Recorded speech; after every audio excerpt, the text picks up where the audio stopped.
Assalamualaikum warahmatullahi wabarakatuh. Kami dari kelompok 3, saya Salsabila sebagai moderator, anggota saya Adam dan Andre Rionaldo. Di sini kami akan mempresentasikan mata kuliah hubungan pusat daerah dengan judul makalah perbandingan antara Undang-Undang Nomor 5 Tahun 1974 dengan Undang-Undang Nomor 22 Tahun 1999, yang materinya akan dibacakan oleh Saudara Andre. Pada Saudara Andre dipersilahkan.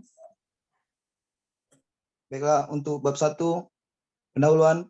Sejak Indonesia menyatakan kemerdekaannya sebagai salah satu tindakan lanjut, dikeluarkan Undang-Undang tentang pemerintahan di daerah karena sesuai Undang-Undang 45 sebagai konstitusi dasar bahwa negara Indonesia adalah negara kesatuan nasion bukan negara serikat. Maka penyelenggaraan pemerintahan daerah terus berjalan dengan 3 asas, yaitu azas sentralisasi, azas desentralisasi, dan azas pembantuan. Mengenai bentuk negara, dalam rapat panitia persiapan kemerdekaan Indonesia tanggal 10 Juli 1945 menjadi pembicaraan yang agak hangat berkisar pemilihan bentuk negara republik atau kerajaan. Bentuk negara republik akhirnya dipilih berdasarkan suara terbanyak dan merupakan hal yang menjadi kesepakatan para pemimpin bangsa dalam penyusunan Undang-Undang 1945. Sedangkan mengenai bentuk negara kesatuan dalam rapat PPKI, tidak terdapat adanya perbedaan pendapat. 2. Dalam pasal 1 ayat 1 Undang-Undang 1945 ditegaskan sebagai berikut. Negara Indonesia ialah negara kesatuan yang berbentuk republik. Penjelasan pasal 1 ayat 1 Undang-Undang 1945 tersebut menegaskan sebagai berikut. Menetapkan bentuk negara kesatuan dan republik mengandung isi pokok pikiran kedaulatan rakyat. Indonesia sebagai salah satu negara kesatuan mempunyai wilayah yang sangat luas, sehingga dibagi dalam lingkungan yang lebih kecil dan diselenggarakan oleh pemerintah daerah yang bersangkutan. Sehubung dengan daerah-daerah di Indonesia, maka dalam pasal 18 Undang-Undang 1945 diatur ketentuan sebagai berikut. Pembagian daerah Indonesia atas daerah besar dan kecil dengan bentuk susunan pemerintah ditetapkan dengan undang-undang dengan memandang dan mengingati dasar permusyawaratan dalam sistem pemerintahan negara dan hak-hak asal-usul dalam daerah-daerah yang bersifat istimewa berdasarkan pasal 18 dan penjelasan pasal 18 Undang-Undang 1945, dibangun daerah otonom yang memungkinkan sinkronisasi antara kebijakan pemerintahan dan kebutuhan masyarakat. Karena pemerintahan dilaksanakan oleh daerah sehingga mengetahui kondisi real masyarakat di daerah yang bersangkutan sebagai pelaksanaan lebih lanjut dari Undang-Undang 1945 tersebut dituangkan dalam serangkaian peraturan perundang-undangan, antara lain dalam TAP MPR RI nomor tentang penyelenggaraan otonomi daerah, pengaturan pembagian dan pemanfaatan sumber daya nasional yang berkeadilan, serta pertimbangan keuangan pusat dan daerah dalam kerangka negara kesatuan Republik Indonesia, dan juga dalam Undang-Undang Nomor 5 Tahun 1974 tentang pokok-pokok pemerintahan di daerah, yang selanjutnya digantikan dengan Undang-Undang Nomor 22 Tahun 1999 tentang pemerintahan daerah. Rumusan masalah, apa yang dimaksud dengan pemerintahan daerah? Apa perbedaan Undang-Undang Nomor 5 Tahun 1974 dan Undang-Undang Nomor 22 Tahun 1999? Tujuan penulisan untuk mengetahui apa itu pemerintahan daerah. Yang kedua, untuk mengetahui apa perbedaan Undang-Undang Nomor 5 Tahun 1974 dengan Undang-Undang Nomor 22 Tahun 1999. Untuk bab 2, silakan untuk Adam.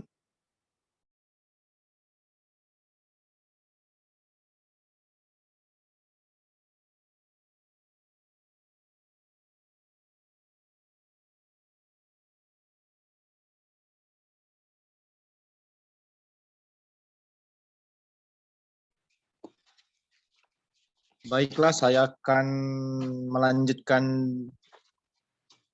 bab 1 dari Kak Andre. Bab 2. Pemerintahan daerah.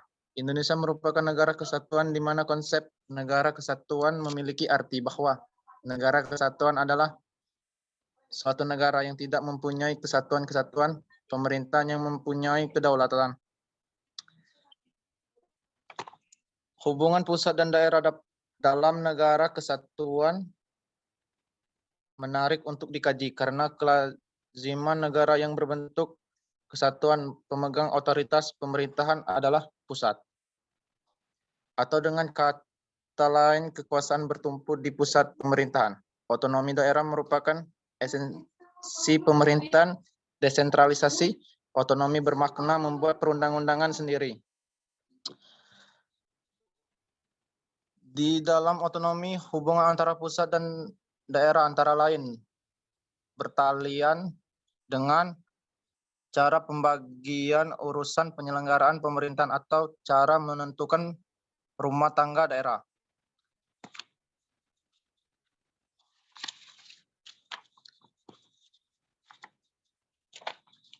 Perbandingan Undang-Undang Nomor 22 Tahun 1999 dengan Undang-Undang Nomor 5 Tahun 1974.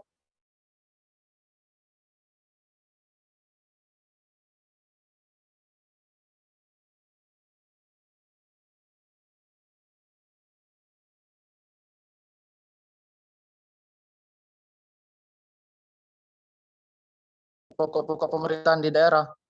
TAP MPR RI nomor EKP atau MPR atau 1998 tentang penyelenggaraan otonomi daerah.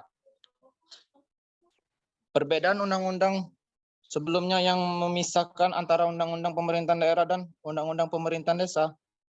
Dalam Undang-Undang Nomor 22 Tahun 1999 ini mengatur tentang pemerintahan desa, termasuk di dalamnya. Hal tersebut menyelenggarakan jumlah pasal dari Undang-Undang Nomor 22 Tahun 1999 ini lebih banyak 134 pasal dibandingkan Undang-Undang Nomor 5 Tahun 1974, 94 pasal.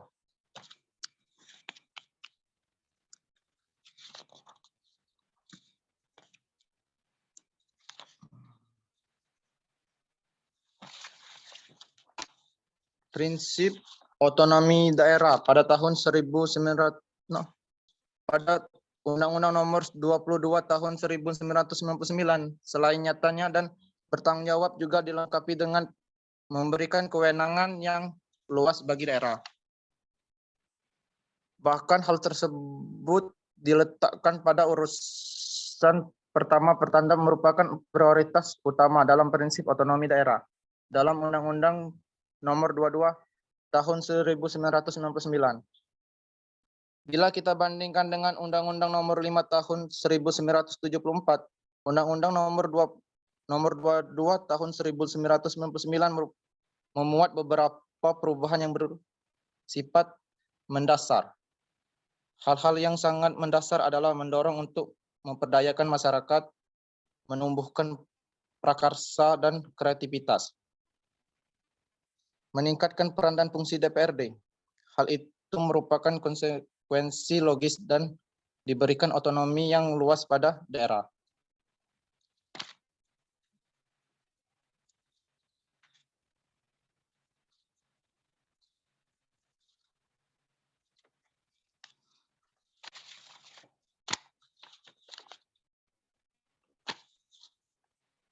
Terdapat pula perbedaan pada penyelenggaraan dari daerah otonomi tersebut. Perbedaan kedua undang-undang tersebut secara mendasar adalah sebagai berikut. Otonomi daerah pada Undang-Undang Nomor 22 Tahun 1999, otonomi daerah secara utuh ditempatkan pada daerah kabupaten dan daerah kota. Berkedudukan sebagai Kabupaten Dati 2 dan Kota Madya Dati 2. Di mana kedua daerah tersebut mempunyai kewenangan dan kekuasaan untuk membentuk dan melaksanakan kebijakan menurut prakarsa dan aspirasi masyarakat.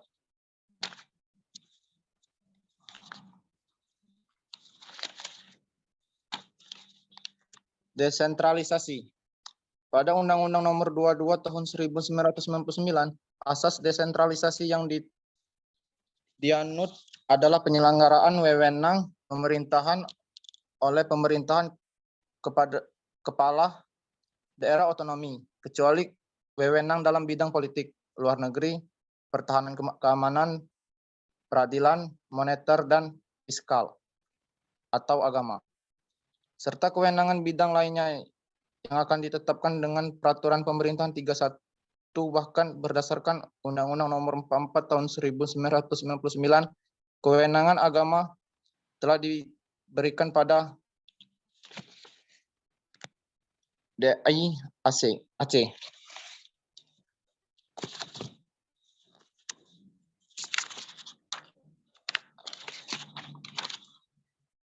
Daerah provinsi.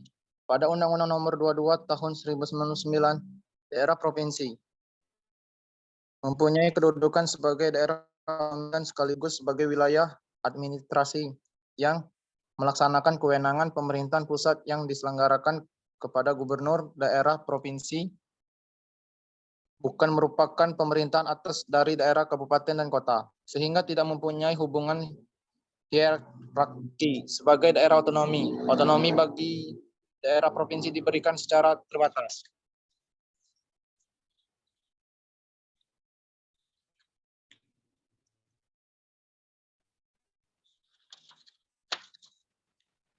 Ya, itu saja yang bisa saya jelaskan. Kita kembali ke moderator. Baiklah, kami membuka sesi pertanyaan. Bagi yang ingin bertanya, dipersilahkan.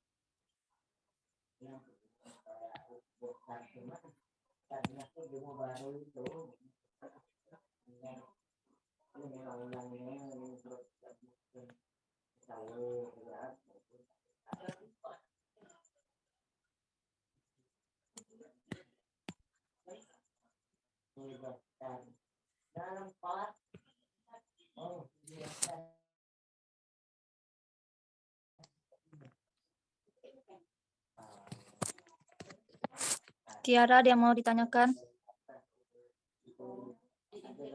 Pak Ahmad Subiansa.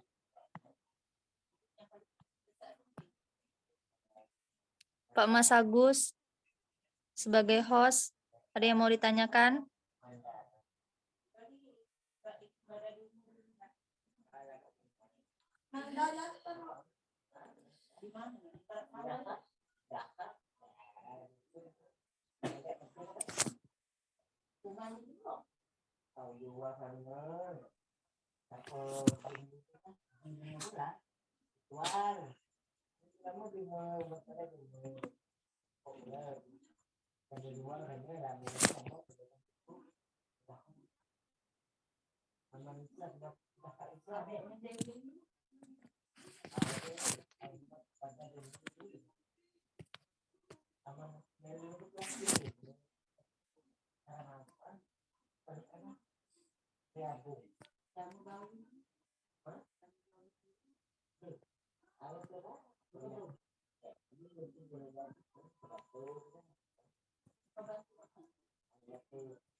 Jika memang tidak ada yang mau bertanya, kami akan menutup presentasi kami pada hari ini. Atas perhatiannya diucapkan terima kasih.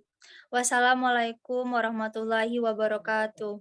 Waalaikumsalam Warahmatullahi wabarakatuh.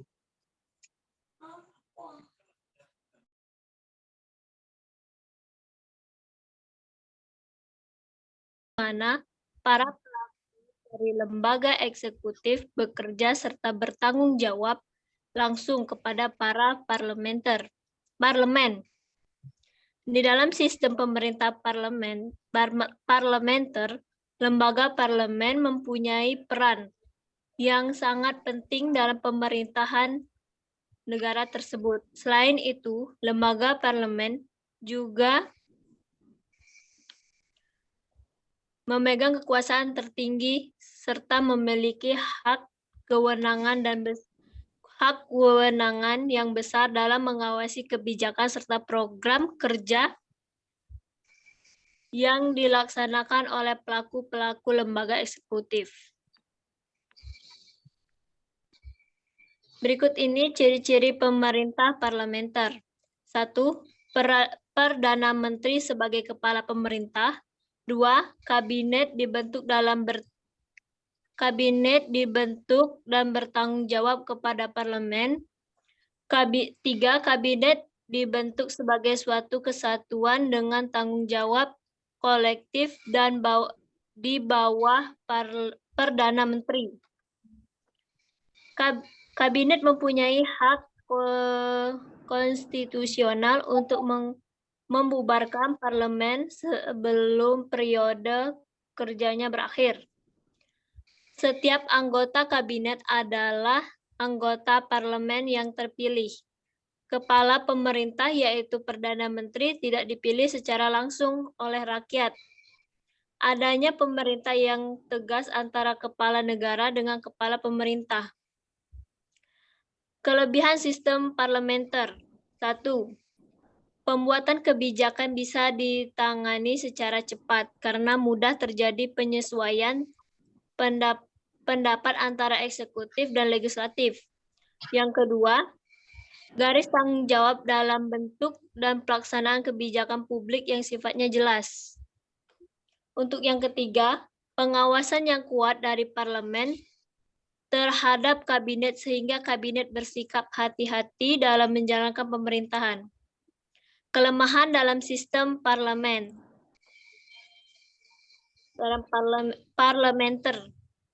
Satu, kedudukan badan eksekutif dalam kurung kabinet sangat tergantung mayoritas dukungan parlemen. Oleh sebab itu, kabinet bisa dijatuhkan oleh parlemen sewaktu-waktu. Yang kedua, kelangsungan kedudukan kabinet tidak dapat ditentukan berakhir sebagaimana masa jabatan. Yang ketiga, kabinet dapat mengendalikan parlemen.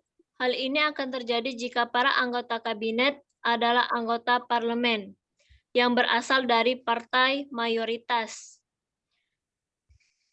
Yang keempat, parlemen jadi tempat kaderisasi jabatan-jabatan eksekutif. Yang A, sistem pemerintahan Inggris atau United Kingdom terbentuk pada 1707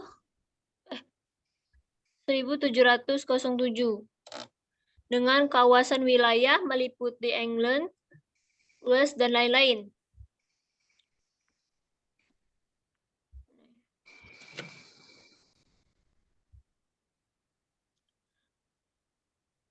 Di sini ada beberapa ciri pemerintah dari pemerintah Inggris adalah sebagai berikut. 1. Negara kesatuan. 2. Konstitusinya adalah hukum dasar yang memberikan dan membatasi kekuasaan untuk pemerintah dan tidak tertulis. Yang ketiga, kekuasaan tidak dipisahkan tetapi bercampur baur. Yang keempat, parlemen adalah bicameral. Yang kelima, kabinet adalah kelompok inti menteri-menteri yang dikepalai oleh Perdana Menteri.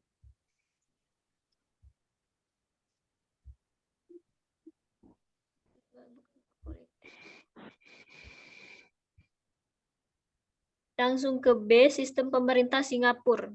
Pemerintah Singapura adalah sistem parlementer. Sistem ini beda dengan sistem pemerintahan Indonesia yang menganut sistem pemerintahan presidensial.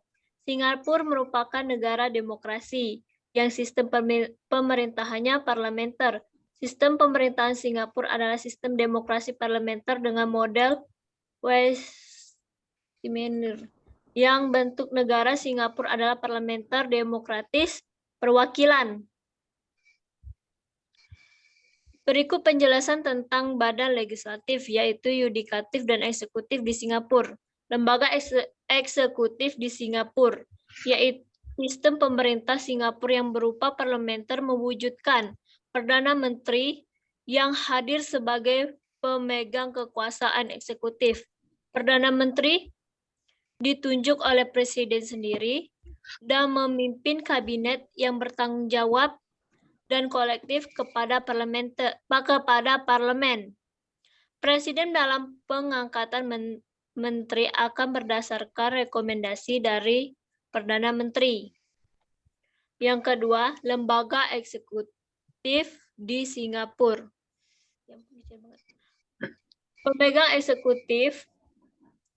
Pemegang kekuasaan legislatif di Singapura berada di tengah parlemen dengan presiden sebagai kepala.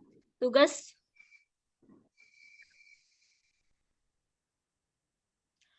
pemegang kekuasaan legislatif ini adalah mengundangkan undang-undang yang mengatur negara pertama. Rancangan undang-undang akan disusun oleh pejabat hukum pemerintah, rancangan undang-undang yang akan bersifat privat. Sangat jarang terjadi di Singapura saat berlangsung diskusi parlemen dalam rancangan undang-undang tersebut. Yang ketiga, lembaga yudikatif di Singapura. Pemegang kekuasaan yudikatif di Indonesia adalah pelaksanaan kekuasaan kehakiman. Sama halnya dengan Indonesia, kekuasaan penuh peradilan di Singapura dilaksanakan oleh Mahkamah Agung dan peradilan bawahnya yang telah diatur dalam konstitusi Singapura. Pengadilan di Singapura terdiri dari dua, yaitu peradilan banding dan peradilan tinggi. Dalam sistem pemerintah Singapura, Presiden memiliki hak veto atau atas keputusan-keputusan yang diambil pemerintah termasuk soal anggaran negara dan penyelidikan kasus korupsi. Yang C, perbandingan sistem pemerintah Inggris dengan Singapura.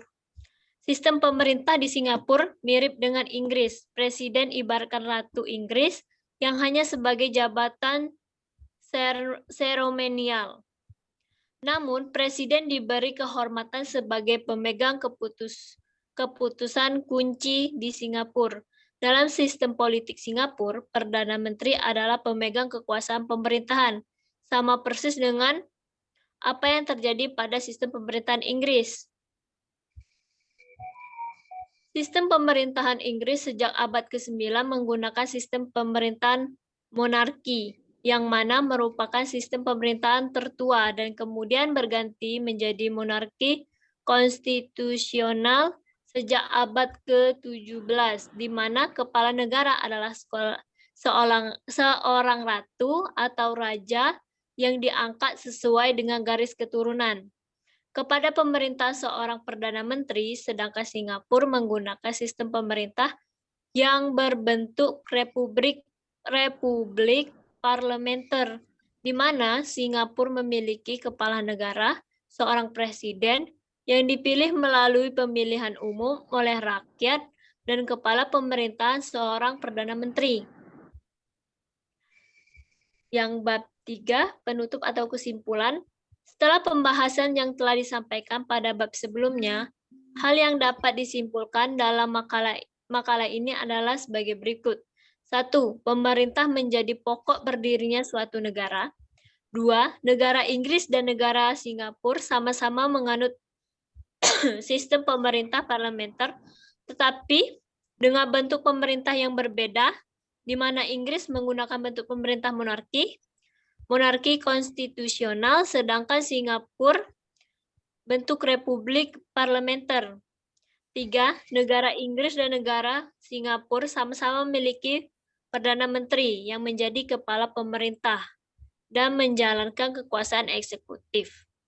Yang keempat, Ratu Inggris sebagai kepala negara diangkat karena garis keturunan, sedangkan Presiden Singapura menduduki jabatannya karena dipilih oleh rakyat melalui pemilihan umum.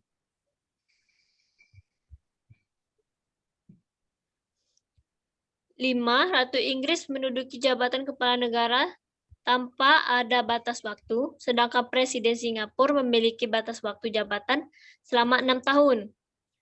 6. Negara Inggris dan negara Singapura merupakan contoh negara maju yang sama-sama menganut sistem pemerintahan parlementer. Yang ketujuh, sistem pemerintah parlementer walaupun memiliki banyak kelebihan, tetapi juga memiliki kekurangan. Untuk pembahasan bab 2 dan bab 3 sudah selesai. Saya kembalikan lagi kepada moderator. Baiklah, terima kasih kepada Ibu Tiara.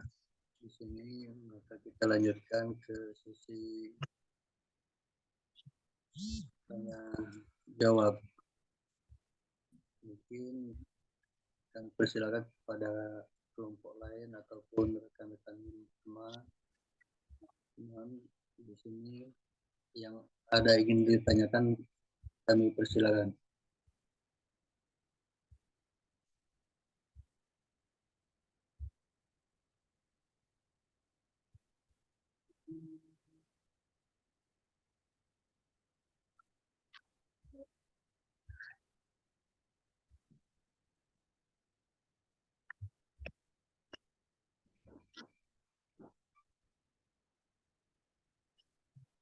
Mungkin dari kelompok 3, Ibu Salsadela, ada yang ingin dipertanyakan? Silakan.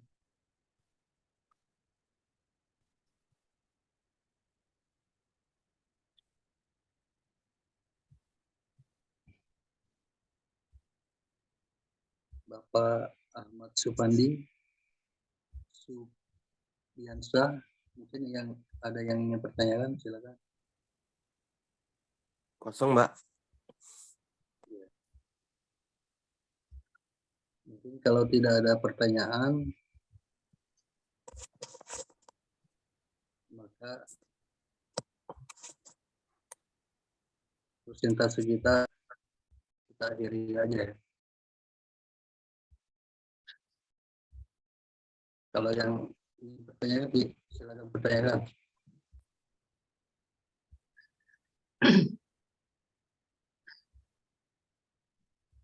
Gimana Pak Mas Agus? Gimana? Gimana Pak?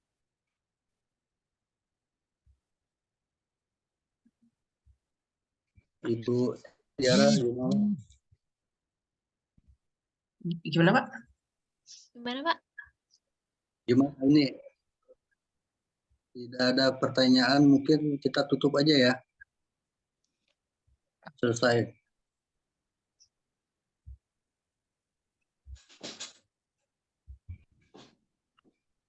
Kalau memang sudah tidak ada yang ingin bertanya atau sudah jelas, saya kembalikan ke moderator aja, Pak. Tergantung kepada moderator. Kalau misalnya Bapak memang sudah waktunya tutup, ya kita tutup. Mungkin teman-temannya sudah paham. Baiklah. Oh iya. Baiklah, terima kasih kepada Ibu Tiara. Mungkin kalau tidak ada yang ingin dipertanyakan, kita akhiri aja ya. Iya. Kita tutup Iya, aja. Pak. Ya. Saya sebagai moderator banyak salah sisi kata. Saya minta maaf, Tuhan mohon ampun. Kita tutup dengan lepaskan hamdalah. Alhamdulillahirabbil alamin. Acara presentasi kita ini kita tutup. Akhiri, assalamualaikum warahmatullahi wabarakatuh. Waalaikumsalam warahmatullahi wabarakatuh.